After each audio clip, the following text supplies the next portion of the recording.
wabarakatuh. Apa kabar pemirsa? Ketemu lagi dengan saya Indra Bekti di Hidup Sehat. Nah, hari ini saya nggak sendirian pastinya. Saya ditemenin ini Dokter Samuel Utoro. Apa kabar, Dok? Kabar sehat Waduh, dan sehat bugar. selalu. Nah, kalau ada Dokter Sam ini pasti ngomongin gizi-gizi ya, Dok ya. Ya. Tapi kan, untung Dok, saya udah agak kurusan dikit, Dok. Bukan dikit, Lumayan, banyak. 10 kilo, Dok. Banyak, iya. Itu Alhamdulillah, perutnya Dok. kelihatan. Bagus ya, Dok. Pasti ini dipastikan karena ini saya udah mulai mengatur pola hidup sehat juga, Ya. termasuk makan juga ya, Dok Ya. ya. Nah, hari ini kita ngebahas soal makanan asin dan juga yang gandum ya, Dok ya. Ya. Nah, hubungannya itu apa gitu ya, Dok ya? Mungkin kita nanti akan ada hubungannya dengan makanan asin dengan penyakit jantung. Ya. Nah, sebelum kita bahas, kita akan lihat dulu tayangan berikut ini.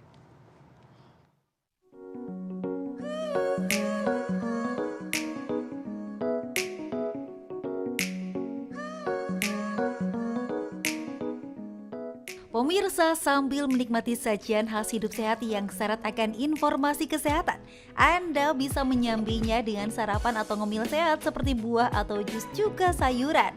Bukan yang asin-asin dan gurih seperti snack kentang atau ciki-cikian, juga pizza yang rasanya dijamin lebih menggoda. Ya, asin adalah cita rasa yang paling digemari semua orang di dunia. Karena itulah banyak hidangan di berbagai negara selalu membubuhkan garam sebagai penyedapnya.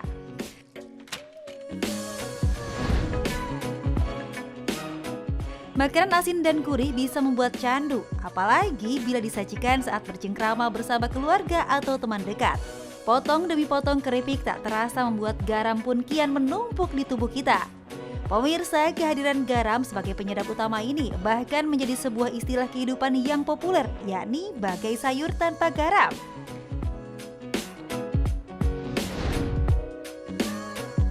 Namun di balik manfaatnya sebagai penggugah selera, menambahkan garam pada makanan bisa menyebabkan masalah meski hanya sejumput saja.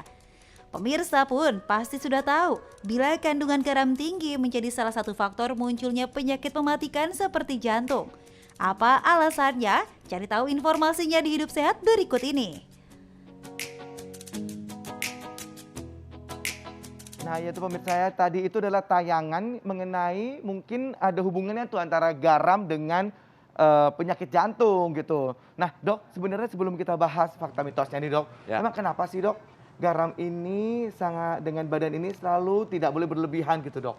Ya, garam itu memang tidak boleh berlebihan, tapi nggak boleh juga Kekurangan juga kekurangan. nggak boleh. Kekurangan juga ada efeknya. Efeknya apa? Buat kerja dari penghantar syaraf. Jadi saraf nih mau merintah nih.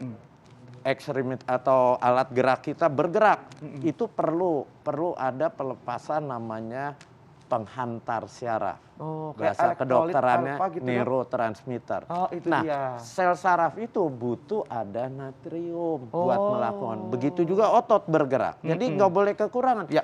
Tapi memang yang bahaya itu dan kebanyakan di kita itu makan garamnya justru berlebihan. Oh, gitu. Karena Contoh, ya, kamu kalau makan ini nih, nih. kentang Ya, goreng, kentang goreng, benar. pasti di Mm-mm. kecet-cet Iya, garam. betul. Ini gini kan, Dok ya. Nah, gini. itu Lebih enak, lebih padahal gurih jadinya. dia waktu digoreng saja udah dicampur, Sama minyak ya? ditamburin lagi sama garam, ya. Begitu juga makanan-makanan begini. Iya, benar-benar. Ini semua garamnya tinggi. Ini Dan garam ini kan tinggi. udah ketahuan Ya, asin. asin Nah, benar, Dok. orang yang makan garam itu tinggi, biasanya dia akan mengikat air, natrium. Garam itu NaCl, natrium klorida. Natriumnya itu punya sifat mengikat air.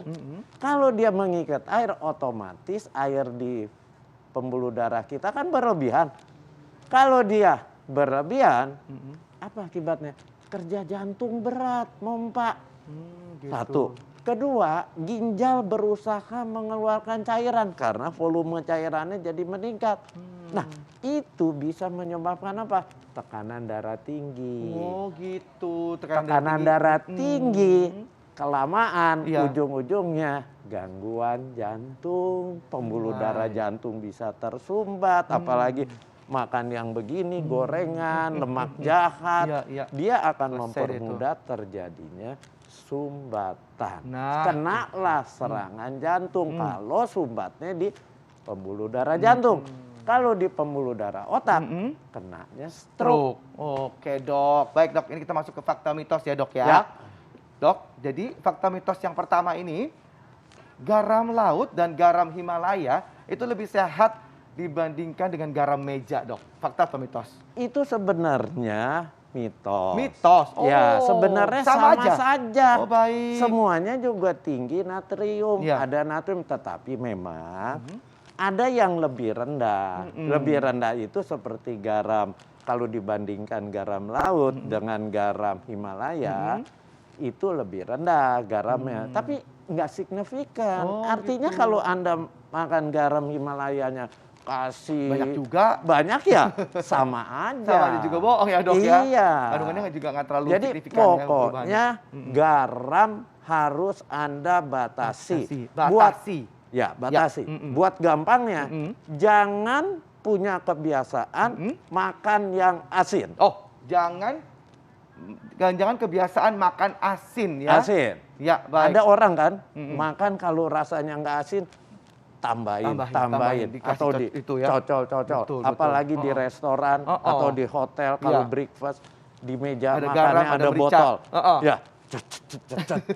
Itu nggak perlu. Itu jangan ya dok ya. Nah Itu- terkait dengan ini tadi, ini kan aku lagi diet banget nih dok ya. Nah fakta mitos berikutnya nih dok. Apa? Tubuh menjadi mudah gemuk dengan konsumsi makanan asin. Fakta atau perlu? Dan ini perlu mungkin disampaikan juga ke masyarakat juga nih dok. Jadi gini, saya tanya, Ya. kamu bisa turun 10 kilo gini, Ya, makan garamnya bagaimana? Dikurangin. kurangin dok. Betul Yes. dok. Gini-gini mah nggak Iya. ada lagi dok. Aduh. Iya, dan sebenarnya Ya. dia tidak berefek langsung terhadap tumpukan lemak. Oh gitu. Tetapi dia efek utamanya tadi ngiket Mengikat air. air, Bisa timbul berbagai macam penyakit. Ditambah Anda kegemukan. Waduh. Kegemukan itu melepaskan zat yang merusak pembuluh darah. Jadi berarti fakta. Semakin parah. Jadi Jadi fakta ya, Dok? harusnya tidak. Ya, berarti fakta ya, tubuh menjadi kegemukan atau gemuk dengan konsumsi makanan asin. Ya, Dok, Berlebihan itu. dalam waktu yang lama. Dalam waktu yang lama, berlebihan dan dalam waktu yang lama dan sering banget gitu kan, dan aduh, terus diulang terus, repeat Ya. order sama Itu. garam. Jadi repeat order juga sama gudeg badan. Ya, Kegemukan. contohnya Dan kita- udah ada ya. Bener. Contohnya Nih aku nih udah mendingan ya. Baik dok, ini kita akan membahas lagi soal makanan asin dan gurih dan juga resiko penyakit jantung. Jadi jangan kemana-mana, tetap bersama kami di Hidup Sehat.